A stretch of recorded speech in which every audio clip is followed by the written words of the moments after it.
काफ़ी चोट लगी, सूज गया, तो उसको कोई कुछ दवाई बतावे, कोई कुछ दवाई बतावे।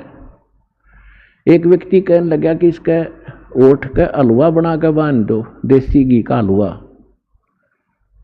तो जिसका ओठ का चोट लाग रही थी कि यह दवाई बढ़िया लगी, बने इस वाली बनाओ, हलवा बनाओ। अब हलवा थोड़ा सा बनाया उन्हें, जो ओठ पर लग गया, ओठ पर दरिया और तो पर चाट गया भीतर। उन्होंने सोची ओठ पर इतना डट्टा ही ले गया और खा गए, तो इसको और बनाओ। तब वो व्यक्ति बोला पहले इसने भीतर तो भर दो, जब ओठ पर डटेगा। तो उन्होंने अच्छा बनवाया 1 किलो सारे का। वो पहले छकाया, अब छक तू, और फिर ओठ पर बांधा। क्यों? हलवा इसी चीज से एक बार छक लेना, दोबारा रुचि नहीं बना उसकी, एक ग्रास भी नहीं खा सकता। तो ओठ पर धर दिया, वो न्यो का न्यो रखा उसने। तो आज आप का ओठ का चोट लाग रही है और आप यहाँ जो मांगन आते हो ना, परमात्मा पहले आपने उनसे भरेगा, अंदर से भरेगा, आपकी सारी फुलफिल पूरी करेगा जो भी रिक्वायरमेंट होगी, और फिर आप ओठ पर डटने दोगे। तो कहने का भाव ये है, फिर आपकी रुचि नहीं रहेगी इसके अंदर। इस दास के साथ ये बिटर जो ना एक्सपीरियंस हुआ है। पहले तुम्हारी भी जो जब नाम लिया था, वैसे आवश्यकता इतनी क्या है कि नहीं थी, कोई त्रुटि घर में नहीं थी किसी वस्तु की, फिर भी माया की चाह थी। ऐसे ढंग से माया देने लगे परमात्मा, पुण्यात्मा सोच भी नहीं सकते। तभी तो इस दास का इतना दृढ़ विश्वास हुआ और दृढ़ता के साथ आप तक ये पहुंच पाया। तो मालिक ने मेरा पेटा भर दिया, विश्वास दृढ़ किया। दास ने एक प्लाट खरीदा, एक मित्र था, उसकी कोई वैसे ही उसमें रुचि नहीं थी, कोई और बनाना चाहता था, उधार में दे दिया। 1 साल में उसके पैसे दिए, और 1 साल के उसके लेने के बाद 3 गुनी कीमत होगी उसकी, रजिस्टर्ड वहां की जो वैल्यू थी। बताओ, हम वैसे उस नौकरी में हेरा फेरी करके मेरे ख्याल में सारी उम्र नहीं कमा सकते थे। उसने 2-1.5 साल में मालिक ने वो ऐसे भर दिया, वह उठ की चोट भर दी। और फिर ये ज्ञान पता लग गया, किसी ने के सिर में मारेंगे या माया से घनी होगी तो फिर यह दुखी करेगी।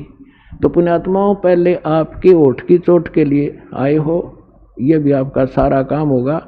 आपको परमात्मा अंदर से भी भरेगा और ये दुख आपके ये सारे निवारण करेगा, आपको सारा सुख देगा।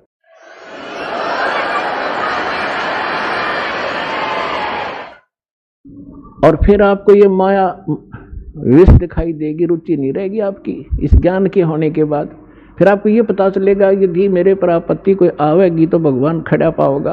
कबीर साहब कहते हैं, कल्पे कारण कौन है, कर सेवा निकाम, और मन इच्छा फल दूंगा जब पड़े मेरे ते काम। तो कल्प कहते मतलब के संकल्प विकल्प मत रख, निष्काम भाव से या पूजा करता रहे जो मुझे मैंने बताई है, मेरे दास ने बताई है।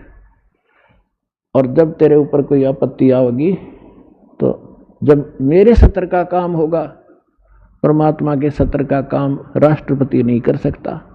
जैसे एक पिता पुत्र जा रहे हैं कहीं पर, अब एक्सीडेंट में पुत्र मारा गया, पिता बच गया। बता, पिता ने क्या सुरक्षा कर दी? अगर हम ये सोचे थे राष्ट्रपति हो पिता, तो परमात्मा साथ होगा, वहां धनी का काम था जो आपकी रक्षा करता। तो कहते मन इच्छा फल दूंगा जब पड़े धनी ते काम। आपके सब प्रकार की जो समस्याएं हैं वो देंगे। तो क्या था कि इब्राहिम सुल्तान आजम का जो राजा था, उसके पास बहुत घनी माया थी। और जब राजा और सुख घना हो जाता है, राजा बन जाता, कहना है कि है पहले तो घनी को बद कराया करते ही। उसने हजारों की संख्या में तो औरतें रखी हुई थी बकवाद करने के लिए, विवाह कर करके। और को बद कितनी करा करता, इससे अंदाजा लगाया जा सकता है। लेकिन चाह भगवान की फिर भी थी। आज थोड़ा समय थोड़ा शॉर्ट में बताऊंगा, जो दास बताना चाह रहा था कि आप तो माया मांगनाओ हो, और परमात्मा ने जिसका मोक्ष किया वो माया से अलग किया। अब एक दिन किसी संत ने उस इब्राहिम सुल्तान आजम के साथ धोखा कर दिया, एक अंगूठी नकली दे दी, असली छुपा ली। फिर उसका पता लग गया तो इब्राहिम सुल्तान आजम को संतों से नफरत होगी, और जितने भी आसपास के साधु संत से जेल में डलवा दिए, और चक्की पीसने का काम ड्यूटी सजा दिया करते थे। और चक्की का आटा अपने घोड़े गाड़ों को, जनता को, और वो क्या नाम है, सेना को खिलाया करते थे। जैसा भी अपने आत्मा, जो भी व्यक्ति भक्त परमात्मा के लिए निकला है, वो चाहे किसी की पूजा कर रहा है, और जब वो आखिर में रोता है ना, वह आत्मा रोती है, तो आत्मा का साथी वो कबीर भगवान है। जब उसने देखा कि भगवान के लिए निकले थे ये 100-200 भक्त, और ये इसने जेल में ठोक दिया नालायक ने, और वो भी भगत परमात्मा का था, पूर्व जन्म का उसके कर्म बिगड़े थे। तो वहां पहुंच गए दाता। उसने क्या प्रश्न किया था? इब्राहिम सुल्तान ये प्रश्न करता था कि तूने भगवान देखा है? अल्लाह कहाँ है, कैसा है, तो मुझे दिखा, मुझे बता। और उसके प्रश्न का उत्तर नहीं देता था, उसको जेल में ठोक देता था। ऐसे 300-350 संत जेल में ठोक रखे थे। उनको छुड़वाने के लिए और उस नादान आत्मा को परमात्मा के मार्ग पर लगाने के लिए परमात्मा ने, कहते हैं, 100 छल सिद्धर मैं करूं अपने जन के काज। एक रबहरी बनकर ऊँट, जैसे राजस्थान के व्यक्ति आते थे हमारे यहाँ, ऊँटों वाले काफी काफिला लेकर आते थे। जब उसमें उधर वर्षा नहीं होती थी, इस साइड में आकर वो अपने पशुओं को पाल ले जाते थे, फिर वापस चले जाते थे। ऐसी उस ऊँट रबहरी वाली कारवान वाली जो है ना, वेशभूषा बना के राजा के महल पे, रेजिडेंस पे, जिस पर सोया करता था, जिसमें महल में, उसकी छत के ऊपर पर प्रगट हुए सतलोक से आके, और एक ऊँटा वाले जैसा, जैसे राजस्थानी होते हैं, डबल धोती बांध के, जूते रोड, इतना बड़ा साफा, हाथ में लठ, तो उसकी छत पे खड़ा होकर लठ मारे, खुड़का करे खूब जोर जोर का, हर हर। अब राजा की छत पर तो चिड़िया भी नहीं बोल सकती, और उन्होंने खूब खड़ा कर रखा। राजा एकदम उठा, नौकरों को लताड़ा के, तुम क्या कर रहे हो, ऊपर कौन शोर कर रहा है? नौकर गए ऊपर, लाए पकड़ के। वो सामने खड़ा है राजस्थानी सा परमात्मा, और कहने लगे कि तू कौन है, कहाँ से आया है, ऊपर छत पर क्या कर रहा था? राजा ने पूछा। परमात्मा ने कहा कि मेरा ऊँट खो गया, मेरा ऊँट गुम हो गया, और मैं ऊँट खोजूं था, शायद तेरी छात पर बैठा हो। तो राजा हंसा उसकी मूर्खता पे, कहने लगा, अरे मूर्ख, ऊँट कभी छत पर जा सकता है? तेरी अकल मारेगी, ऊँट मिलेगा कहीं जंगल में, खोज वहां जा करके। तो परमात्मा ने कहा कि जिस प्रकार ऊँट छत पर नहीं मिल सकता, क्वाइट इम्पॉसिबल, इसी प्रकार जिस प्रकार तू बकवाद कर रहा है, ऐसे अल्लाह प्राप्त नहीं हो सकता। और न्यू कह के अंतर ध्यान हो गए उसी समय। अब सामने बात कर रहे आदमी ना दिखे, कालजा तुम्हें फट जा, आधा तो आदमी का कलेजा हिल जा, वो बेहोश हो गया राजा। उधर से परमात्मा, वो तो राजा को लागे उपचार में करन, वहां पहुंच गया जहां वो चक्की पीस रहे थे जेल में। कौन? उसके भक्त। परमात्मा, देखो पुण्यात्माओं, अब आपको ज्ञान होगा ना। पहले हमने जो सुख होता, हम सोचा करते कृष्ण जी ने कर दिया, हनुमान जी ने कर दिया, करने वाले का था। कहते हैं जगत का पेखना पेख्या, धनी का नाम ना लेखा। गीता अध्याय नंबर 15 के श्लोक नंबर 16 और 17 में 3 पुरुष बताए हैं, एक सर पुरुष, एक अक्षर पुरुष। लेकिन इनसे हटकर जो उत्तम पुरुष है, वो तीनों लोकों में प्रवेश करके सबका धारण पोषण करता है, यानी सबके दुख सुख वही निमेटता है। वो अव्यय ईश्वर है, वो परमात्मा, परम अक्षर ब्रह्म सत्य पुरुष कबीर साहब है। तो वहां जाकर के उन सिपाहियों से कहा कि भाई हौलदारो, मैं भी आ गया और तुम्हारे राजा ने जेल कर दी मेरी, मैं भी साधु हूँ, साधु वेशभूषा बना ली वहां जाके। तो सिपाही बोले ठीक है भाई, एक चक्की तू लग जा, पीछे हट बैठ। तो थोड़ी देर में क्या किया परमात्मा ने कि भाई देखो, एक काम करेंगे हम कैदी, चाहे तो हमसे चक्की पिसवा लो और चाहे इसमें कनक डलवा लो, एक काम तुम करोगे, काम करेंगे। अब सिपाहियों ने सोचा जो अच्छा क्रांतिकारी आया, इस नांदे सारे स्ट्राइक करवा दी। तो को दुख हुआ कि इसको सीधा करेंगे। अब कहने लगे हम कणक डालेंगे चक्की में और तुम पीसो। उन्होंने सोचा पहले दिन को 2-3 घंटे में छोड़ देते थे, आज शाम तक रगड़ेंगे। अब परमात्मा वो बैठ के, ठीक है भाई तुम आ जाओ, एक के खड़े हो जाओ चक्की के साथ साथ। कहने लगे हम आप डालते रहेंगे घूम फिर के, तुम शुरू करो। परमात्मा बोले खड़े हो जाओ, वे सारे सारे खड़े हो गए और आंखें बंद कर लो। वो महात्मा खड़े हो गए, आंखें बंद कर ली। परमात्मा के हाथ में एक डंडी थी छोटी सी सोटी, उसने अपने हिस्से वाली चक्की के किले के हैंडल के ऐसे लगा दिया कि चलो स्टार्ट करो सारी। वो एक 360 चक्की बताओ अपने आप घूमने लाएगी ना, फुल स्पीड से, बिजली की भी ना चला इतनी तेज। और परमात्मा बोले ले औलदारो इसमें डालो आटा पीस लो, गेहूँ डालो और पीस लो, हम चले। तो उन्होंने कहा कि आंखें बंद करो, उन्होंने सारे ने आंखें बंद कर ली। परमात्मा ने कहा आंखें खोलो। राजा के उस स्थान से लगभग 1 किलोमीटर दूर जंगल में सारे खड़े पाए और कहने लगे भाग जाओ यहाँ से, इस नालायक के राज में फिर मत आ जाना। अब वो चक्की अपने आप चल रही है, सारे सैनिक वो कैदी बाज गए। अब सैनिका ने सोची अब तुम मर गए भाई, जो राजा तुमने गड़ेगा, जो कहा तुमने भगा दिए जानबूझ गए, भागे गए। 1-2 के राजा से हो गया, से हो गया। अब परमात्मा ने वो चक्की चालू राखी, कदे राजा ने दुखी करे, अब तुमने जान के निकाल दिए। तब राजा को पता चला, राजा देखने आया कि चक्की अपने आप चल रही है। उन चक्की जब बंद हुई, जब राजा ने देख ली, इतने दयालु है ये, किसी पर दुख नहीं आने देते कि सैनिकों तंग करेगा, नालायक आदमी अपने कर्म बिगाड़ेगा।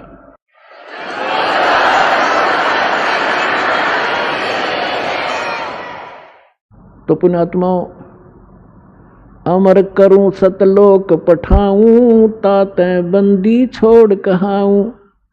ये काफी लंबी कथा, समय थोड़ा रह गया, फिर बताएंगे कभी। कहने का भाव ये है कि परमात्मा ने उसको लास्ट में ऐसा विवश कर दिया कि उसने जहर दिखाई देने लगी। अब माया जिसके ऊपर बैठ के वो खुशी मना रहा था, और एक दिन वो घर त्याग के चला गया। तो परमात्मा रास्ते में फिर मिले उसको कि बेटा घर त्यागना तो भगवान नहीं मिलेगा, आपने आत्मा से इस माया को त्यागना पड़ेगा, इसके विकार, इसके हानि से परिचित हो जा तू, और जा फिर वापस राज कर सकता, ये मंत्र दे दे।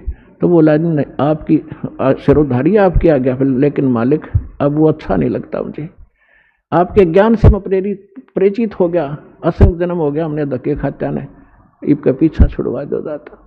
तो पुण्यात्माओं, एक दिन आपको कि ऐसी स्थिति हो जाएगी, आपने यू हलवा कति अच्छा नहीं लगेगा, और आप अपने आप स्थिर हो जाओगे, आपकी आत्मा, और केवल परमात्मा के अतिरिक्त लास्ट में आपने कुछ नहीं दिखेगा, और यही मोक्ष का कारण है। तो आपको सभी मोक्ष होगा। कहते समझा है तो सर दर पाओ, भौर नहीं रे सदा। बोलो सतगुरुदेव।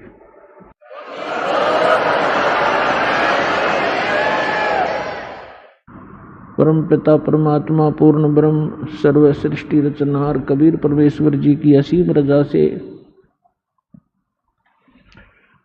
आप परमेश्वर की प्यारी आत्माएं सत्संग सुनने के लिए सतलोकाश्रम बरवाला जिला हिसार हरियाणा के अंदर उपस्थित हुए, और सौभाग्य उन पुण्यात्माओं का जिनको किसी भी माध्यम से परमात्मा का ये यथार्थ ज्ञान सुनने को प्राप्त होता है, किसी डीवीडी सीडी के माध्यम से, किसी पुस्तक के माध्यम से। तो पुण्यात्माओं, जब तक हम सत्संग नहीं सुनते तब तक हमें यह पता ही नहीं होता कि हम जो कर रहे हैं इसका उद्देश्य क्या है, मनुष्य जीवन जो हमें प्राप्त हुआ इसका टारगेट क्या है। सत्संग प्राप्ति से पहले हम अपने जो भी दिनचर्या को पूर्वजों से देखते हुए कर रहे थे उसी को अंतिम मान रखा था,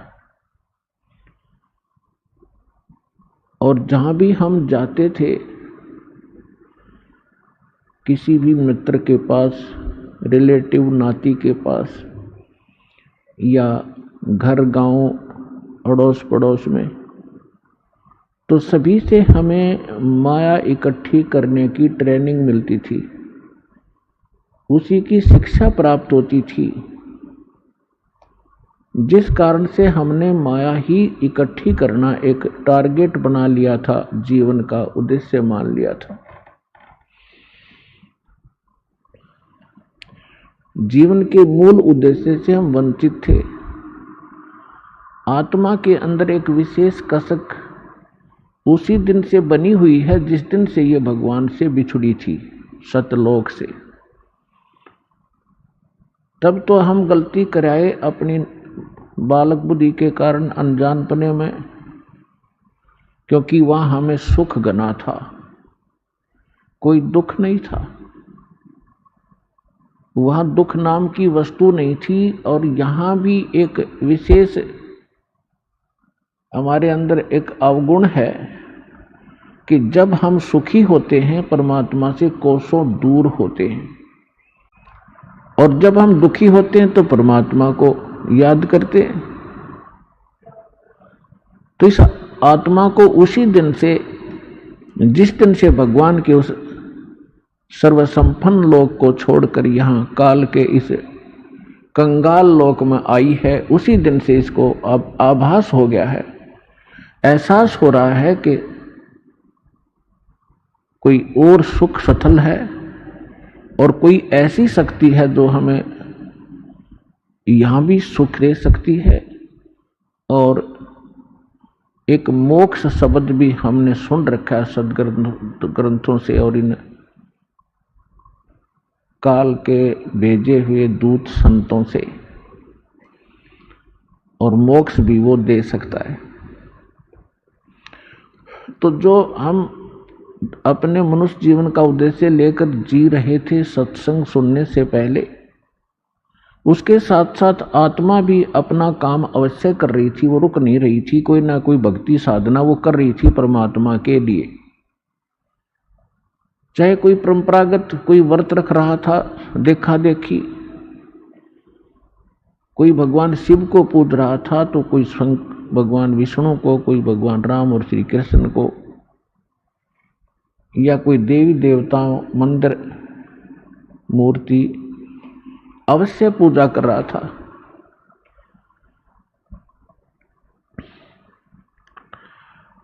जब हमें सतगुरु मिले तब ये ज्ञान हुआ कि मनुष्य जीवन किस लिए प्राप्त हुआ था। तो परमात्मा ये यथार्थ ज्ञान जो सत्संग कहते हैं, ये परमात्मा ही आकर बताता है। और परमात्मा के द्वारा दिए गए ज्ञान को सभी सदग्रंथों में कहा है कि वो ज्ञान वास्तविक है,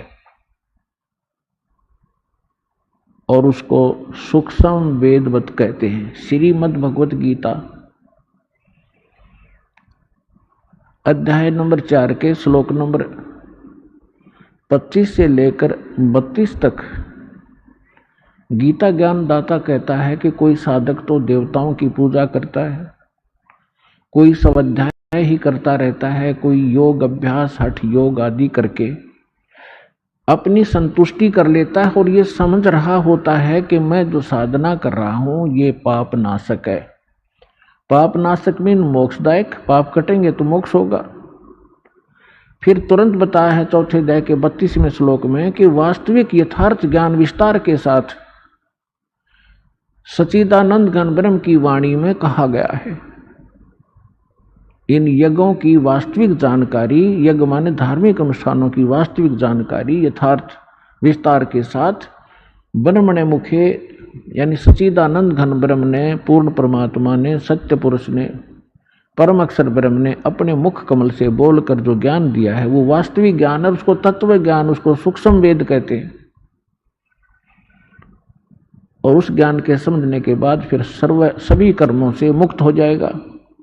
चौथे अध्याय के 34वें श्लोक में कहा कि उस तत्व ज्ञान को जो भगवान आकर स्वयं बताता है, तत्वदर्शी संतों के पास जाकर समझ, वो तत्वदर्शी संत तुझे उस तत्व ज्ञान का उपदेश करेंगे। फिर जैसे वो बताएं ऐसे करना। यदि तुझे मोक्ष चाहिए और मेरे द्वारा बताए गए इस गीता ज्ञान के अंदर जो साधना मैं बताता हूं गीता अध्याय नंबर 8 के श्लोक नंबर 13 में अपना मंत्र बताता है, ओम इति एकाक्षरम ब्रह्म व्यवहारण माम अनुसमन यह परियाति तदंदेहम सयाति परमाम गति। मुझ ब्रह्म का एक ओम मंत्र है, नथिंग एल्स। और अंतिम श्वास तक जो इसका सिमरण करता हुआ शरीर छोड़कर जाता है, वो इस ओम से मिलने वाली परम गति को प्राप्त होता है। ओम से मिलने वाली परम गति क्या है? ब्रह्मलोक। गीता अध्याय नंबर 8 के श्लोक नंबर 16 में कहा है कि ब्रह्मलोक पर्यंत, ब्रह्मलोक तक जितने भी साधक वहां गए हैं सभी पुनरावृत्ति में हैं, उनका जन्म मृत्यु सदा बना रहता है। गीता अध्याय नंबर 4 के श्लोक नंबर 5 और 9 में ये खुद कहता है कि अर्जुन तेरे और मेरे बहुत जन्म हो चुके हैं, तू नहीं जानता मैं जानता हूं।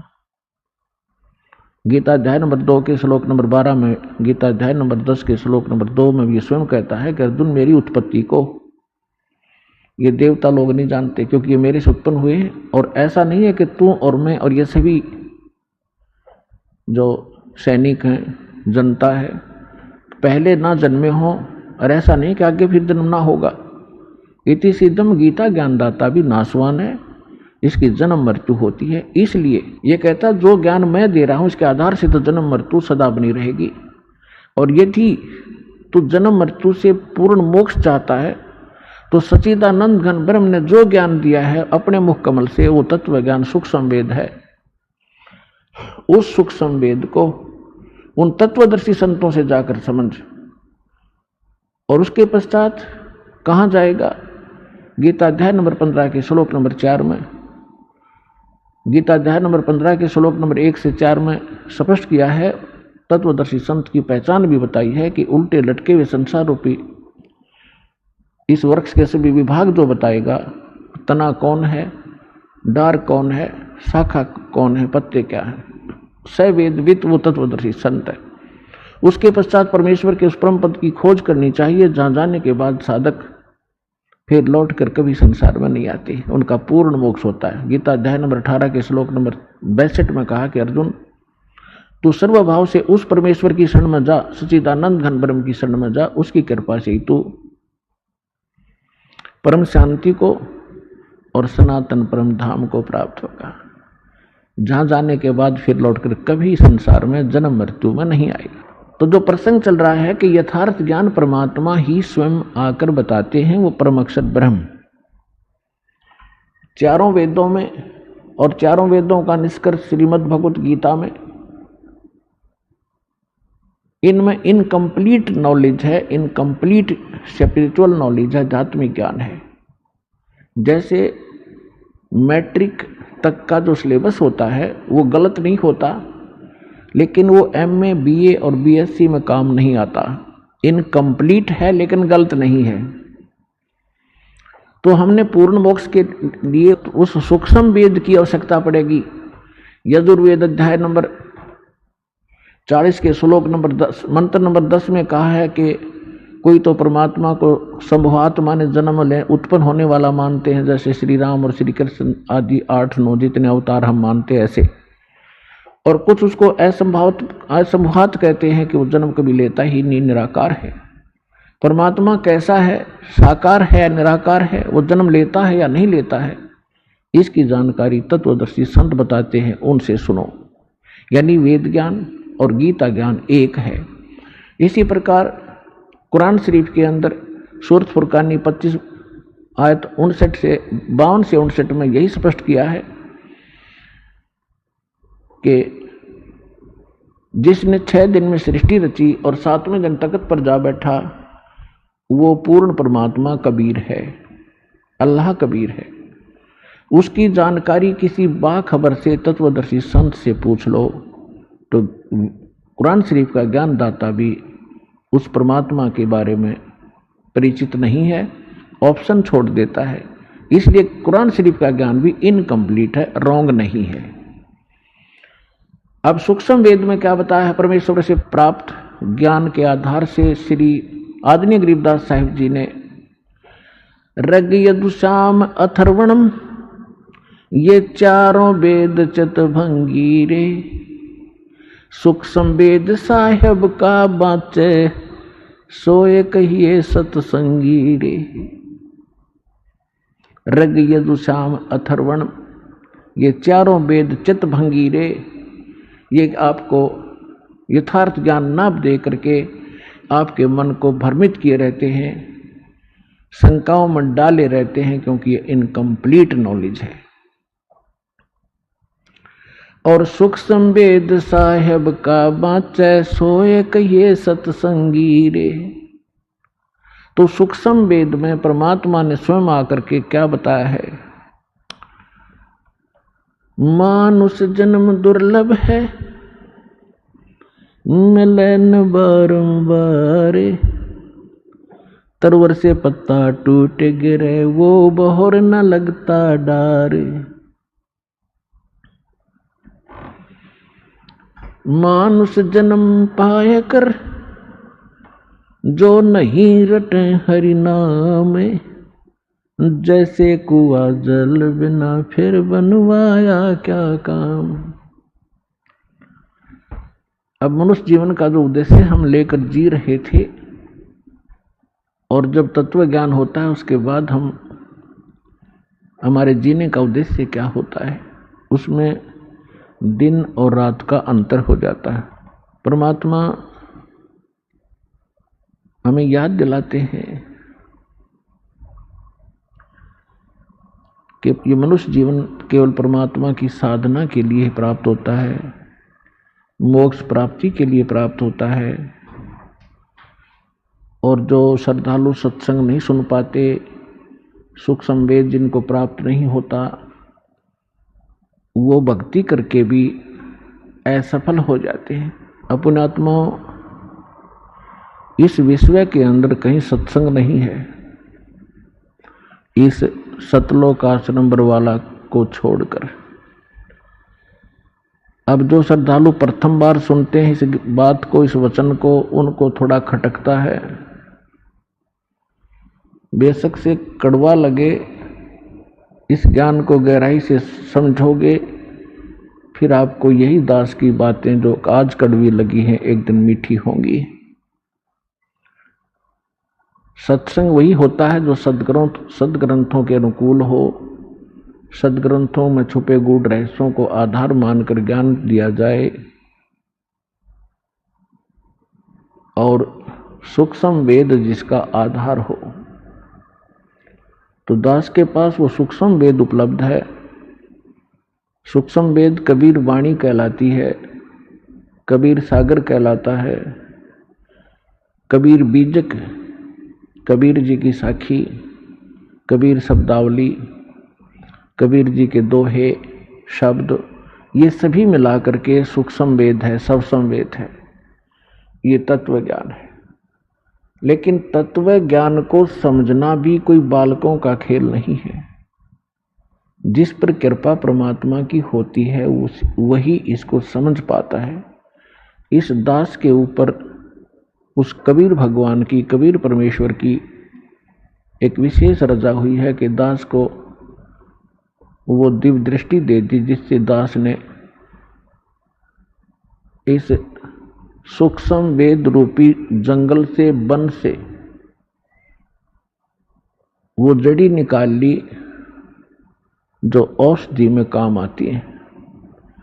एक वन जंगल के अंदर बहुत प्रकार के पौधे होते हैं, पेड़ होते हैं, जड़ी बूटियां भी होती हैं, और उन जड़ी बूटियों के भी किसी के पत्ते काम आते हैं, किसी की मूल काम आती है, किसी की छाल ही काम आती है। तो इस प्रकार ये कबीर पंथी जितने भी या अन्य संत परमेश्वर कबीर जी की वाणी को आधार मानते रहे, वो इसको समझ नहीं सके, क्योंकि ये सूक्ष्म वेद है और वो उन अन्य वेदों को ही नहीं समझ सके जो आम उपलब्ध थे।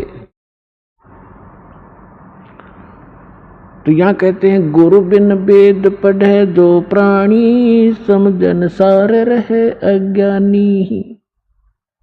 गुरु बिन काहुन पाया ज्ञाना, जो थोथा बुस छिड़े मूड किसाना। तो पुण्यात्मा इस दास के ऊपर रजा हुई है परमेश्वर की। परमात्मा के सुख संवेद को अच्छी तरह समझा, उसी की रजा से।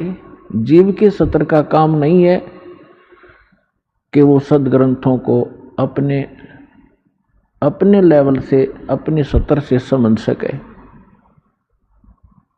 इन सदग्रंथों की वाणियों को याद की आपको बहुत मिल जाएंगे। गीता जी के सभी, लगभग सभी श्लोकों को याद कंठस्थ किए हुए भी व्यक्ति मिल जाएंगे। कबीर साहब की वाणी को भी बहुत से घोटे आपको मिल जाएंगे कंठस्थ याद किए। गरीबदास जी की वाणी को, दादू साहब जी की वाणी को, नानक साहब जी की वाणी को, गीसा दास जी की वाणी को। तो वो वाणी घोट लेने मात्र से वो ज्ञानी नहीं बन जाता।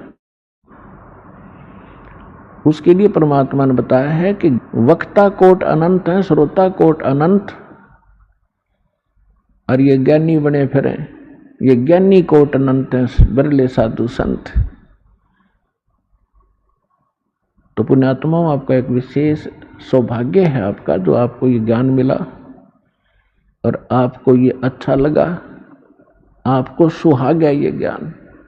प्रथम बार जब व्यक्ति इस ज्ञान को सुनता है, उसका पारा जो है 100 के ऊपर जाता है, क्योंकि हमने ये ज्ञान कभी सुना ही नहीं था।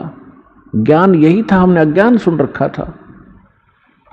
तो जब से इस दास ने इस मार्ग का, परमात्मा की रजा से मार्ग दर्शन शुरू किया है, उसी दिन से संघर्ष का सामना करना पड़ रहा है। लेकिन दास को विश्वास था कि एक दिन सफल होंगे, क्योंकि ये सत्य है। सत्य के सामने असत्य घनी देर नहीं टिका करती। थोड़ी सी देर तो बवाल मचा सकती है असत्य, लेकिन उसका पैर नहीं होते, वो बेसलेस होता है। आज आपके समक्ष वो सामने सत्य हो रहा है। सन 1994 से आज 2013 तक आप देख लीजिए, 19 वर्ष हो गए, लगभग 18-19 वर्ष। और इतने संघर्ष के बाद आज हम ऐसे ऊपर हुए हैं, क्योंकि इसका कारण ये रहा कि आज परमात्मा ने सबसे पहले अपने बच्चों को शिक्षित किया। बहन बेटी बुजुर्ग लगभग भारत के अंदर सब अक्षर ज्ञान युक्त है। और फिर सदग्रंथों को समझने के लिए एक तो अपने आप पढ़कर याद करके, और फिर वैसे वचन शब्द श्लोक बोल करके सुनाता है, तो उसको भ्रमित कर सकता है कोई अन्य व्यक्ति कि नहीं, इसका ये ऐसा नहीं है, झूठ बोल रहा है। तो परमात्मा ने ऐसी रजा बख्शी, प्रोजेक्टर जैसे ऐसे उपकरण बनवा दिए, टीवी बना दिया, चैनल, ताकि आप इन सदग्रंथों के अंदर की सच्चाई को आंखों देखें। और यही हमें परिणाम मिला है, अच्छा परिणाम मिला है कि आप जी अब दृढ़ हो गए। आपको कोई डगमग नहीं कर सकता, चाहे कितनी बात बना ले। तो इसलिए सत्संग अनिवार्य है, और सत्संग ना मिलने से हम ऐसे भटकते रहे। और ये जो इंस्ट्रूमेंट बनाए गए हैं आज, ये सन 2000 के बाद बने हैं। ये जितने भी टीवी चैनल हैं, सीडी, प्रोजेक्टर आदि, ये टीवी के अंदर हम दिखा रहे हैं आपको, तो परमात्मा ने ही ये ऐसा नॉलेज ज्ञान दिया है जीव को। ये जीव के सत्र का बनाना नहीं है ये उपकरण, इंटरनेट वगैरह बना लेना। ये गॉड गिवन माइंड है मनुष्य को, उसका कारण नहीं। तो आप देख रहे हो ये लगभग 40 लाख वर्ष हो गए इस एक चतुर्योगी को। और आप देख लो पिछला इतिहास, पिछली सभ्यताओं को हम पढ़ते आए थे, वो कैसे बर्तन रखते थे, कैसे उनके उपकरण होते थे, कैसे वो रहते थे, कैसे कपड़े पहनते थे, उस्त्रे भी ना होते थे उनके पास। तो कारण ये है कि इस विज्ञान को पाकर हम भूल तो गए कि बड़ी बड़ी तरक्की कर ली विज्ञान ने, ये तो अपने नाश का कारण बना लिया, क्योंकि इसमें थोड़ी सी चतुरता आ गई हमारे अंदर विद्या प्राप्त करके, और चतुरता हमें भगवान से दूर करती है, अभिमान पैदा करती है। छोटी बड़ी पोस्ट बना के हम अभिमानी बन गए, और भगवान के मार्ग में अभिमान सबसे बड़ा दुश्मन है, शत्रु है। परमात्मा को मालूम था कि एक बार इसमें अवगुण तो उपजेंगे इस शिक्षा से, लेकिन मेरे ज्ञान से वो अवगुण सब नाश हो जाएंगे और अपने बच्चों को फिर से मैं पुनर्सेट कर लूंगा इस ज्ञान के आधार से। इसलिए सबसे पहले आपको शिक्षा दी। अब 50-40 वर्ष से 30 वर्ष 40 वर्ष से पहले दास को खूब पता है कितने शिक्षित थे भारत में, कोई शिक्षा की तरफ ध्यान ही नहीं देता था।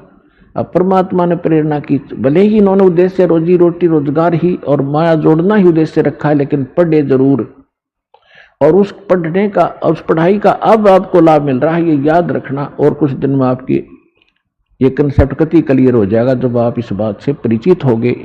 परमात्मा के इस मिशन से परिचित होने के उपरांत इस शिक्षा का कार्य केवल रोजी रोटी नहीं है, हमने उद्देश्य रोजी रोटी बनाकर ये ग्रहण की, जैसे भी की परमात्मा की दया ही हुई है। अब इसका सदुपयोग होगा परमात्मा पाने के लिए, मोक्ष कराने के लिए। तो परमात्मा ने आके बताया है कि आप इस लोक में किस लिए जी रहे हो, किस लिए रह रहे हो। क्या बताते हैं भगवान? यदि आप कोठी बंगले और बैंक बैलेंस बनाने के लिए ही जी रहे हो तो ये भी आपकी भारी भूल है। उसके लिए क्या उदाहरण देते हैं? सर्व सोने की लंका थी वो रावण से रणधीरे, एक पलक में राज बिराजियो जम के पड़े जंजीर, मन तो सुख के सागर बस रे भाई और न ऐसा यस रे।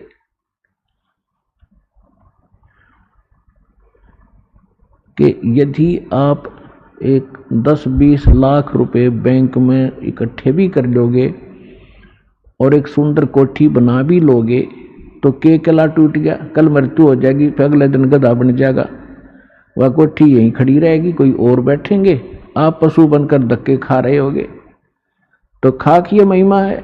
तो परमात्मा कहते हैं और न ऐसा यश रे। यश माने महिमा, बड़पन, महानता, प्रभुता। तो ये जो आप यहाँ ये कोठी बंगले बनाकर, लंबी लंबी गाड़ी कार लेकर खरीद कर या महिमा बनाना चाहते हो, ये आपकी महामूर्खता है। क्योंकि मनुष्य जीवन जिसको प्राप्त है वो विद्यार्थी है। ये अलग से आपको पोशाक मिली है, ड्रेस मिली है, जैसे विद्यार्थियों को अलग से पोशाक होती है। और जो ये पोशाक प्राप्त हो विद्यार्थी है, और विद्यार्थी और बाहर घूम रहा हो, कहीं ताश खेल रहा हो, कहीं शराब पी रहा हो, कहीं पिक्चर देख रहा हो, डांस कर रहा हो, तो क्या कहेंगे उसको? ये मूर्ख अपना शिक्षा ग्रहण नहीं करता, अपना जीवन नाश कर रहा है, और अंत में वो बहुत पछताता है। तो जिन भी पुण्यात्माओं, जिन भी आत्माओं को आज मानव शरीर प्राप्त है, नर या नारी का, वो महापुण्यात्मा है। उनके पिछले पुण्य नंबर इतने अच्छे हैं कि उनको परमात्मा पाने वाले इस विद्यालय में प्रवेश प्राप्त हो गया।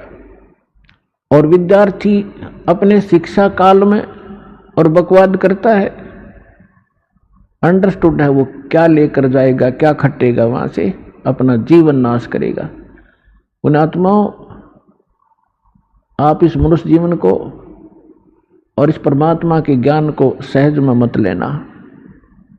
ये किसी डूम बाट के गीत नहीं है, और यहाँ कोई उद्देश्य किसी हमने अपना ये नहीं रखा है कि कोई इनकम बनाने के लिए आपको यहाँ बुलाया और समझाया जाता है, बैठाया जाता है। आपके ऊपर एक भयंकर संकट है, जन्म और मृत्यु का। और इस जीवन के अंदर भी आपके प्रारब्ध में, आपकी किस्मत में ना जाने कितने कष्ट आपके ऊपर आने वाले हैं। उन सभी का निवारण यहाँ से होगा, इस कबीर भगवान से। आपको इसलिए बुलाया जाता है। ये किसी डूम भाट के गीत नहीं है। परमात्मा हमारे लिए भटक रहे थे और भटक रहे हैं 120 वर्ष तक। किसी के डले खाए, जुलाहा कवाए, धानक और कोई कुछ कहा करता, और वो इस अनमोल ज्ञान का प्रचार किया करते थे। एक एक दिन में 1,000 जगह प्रकट होकर के परमात्मा आज के टीवियों जैसा काम किया करते थे। जिस कारण से उस परमात्मा के, उस काशी वाले कबीर दुल्हा के 64 लाख से हुए थे। लेकिन उस समय गलती हमसे यही रही कि हम शिक्षित नहीं थे। परमात्मा की शरण में आते ही हमें सुख बहुत हुआ करते थे, हमारे कष्ट निवारण होते थे, और हम 20 जगह जा करके गुणगान किया करते थे कि परमात्मा ये बहुत बड़े महान संत हैं, इनका उपदेश लेते ही हमें बड़ा सुख हुआ। ऐसे वो दयालु हैं, क्योंकि उनसे अपने बच्चों का दुख देखा नहीं जाता, और वो कोई ना कोई कारण बनाकर कहीं ना कहीं प्रकट हो जाते थे। तो उस समय ऐसी कन्वेंस नहीं थी, ऐसा जैसे कहीं भी आज तो जैसे कोई ये कहे कि परमात्मा वहाँ सत्संग कर रहे थे, कहाँ, चूरू जिला में 1000 शहरों में, 1000 गांवों में तो प्रकट होंगे। तो उसी समय मोबाइल पे फोन कर दे कि यहाँ भी सत्संग हो रहा है, वहाँ भी सत्संग हो रहा है, वहाँ खड़े थे गुरुजी, वहाँ खड़े थे। तो एक जादूगर बनाने लग जाएंगे आज के लोग, जादूगर कहने लग जाएंगे, मानना तो दूर रहा। तो इसलिए परमात्मा ने टेलीविजन बनाए, ताकि एक जगह मेरा दास मेरी महिमा गावेगा और करोड़ों जगह जा करके वो ज्ञान सुनावेगा। टीवी के माध्यम से सबको पता लग जाएगा। तो उस समय परमात्मा आए थे, हमारे लिए भटक रहे थे, हम दुखी थे, हमें सुखी किया। प्रथम मंत्र देकर हमें इतना धनी बना दिया कि अभी तक आप मनुष्य जीवन प्राप्त करते हुए आ रहे हो, सन 1398 से आज तक। और मनुष्य का जीवन 2 प्रकार से प्राप्त होता है। एक तो टर्न वाइज होता है, जो 83 लाख योनियों का दुख भोग कर उसको एक मनुष्य जीवन तो मिलता ही मिलता है। और दूसरी प्रकार का ये होता है, जैसा कि पिछले जन्मांतरों के शुभ संस्कारों से लगातार 10, 20, 50 जन्म भी मनुष्य के हो जाते हैं। और यदि उन मनुष्य जीवन में कोई संत और सतगुरु नहीं मिले, तो फिर वो प्राणी 84 लाख योनियों के उस कष्ट में चला जाता है, उस चक्कर में गिर जाता है। तो आपके ऊपर 600 वर्ष पहले परमात्मा मेहर कर गए थे। आप वही आत्माएं हैं। देखो कौन कहाँ से आ रहा है। हरियाणा हमारे सबसे निकट है, इसके अंदर हम रह रहे हैं। यहाँ के लोग कितने आ रहे हैं और बाहर से कितने बच्चे आ रहे हैं परमात्मा के। तो जहाँ जहाँ भी वो पुण्यात्मा जो 64 लाख सन 1398 से सन 1518 तक परमात्मा के संपर्क में आए, उनको आशीर्वाद प्राप्त हुआ, तो वो बैटरी चार्ज कर गए आपकी। तो वही बैटरी चार्ज आज तक काम कर रही है कि आपके अंदर परमात्मा की तड़प भी है। आप रह नहीं सकते भगवान के बिना। कोई कुछ साधना कर रहा था, कोई किसी संत के फंसा हुआ था, कोई कहीं गया हुआ था। तो वही बच्चे जो जहां जहां भी जन्मे वो तो पहले आएंगे ही आएंगे। 64 लाख तो आने ही आने हैं। उसके बाद अब परमात्मा का आदेश है, वचन है कि जितने भी जीव हैं और जिनको मानव शरीर प्राप्त होता रहेगा, वो इस तत्व ज्ञान से और सत नाम से परिचित होकर के, ज्ञान प्राप्त करके, नाम लेकर के वो सभी मुक्त होंगे। अब वो फिक्स समय जो था वो आया हुआ है।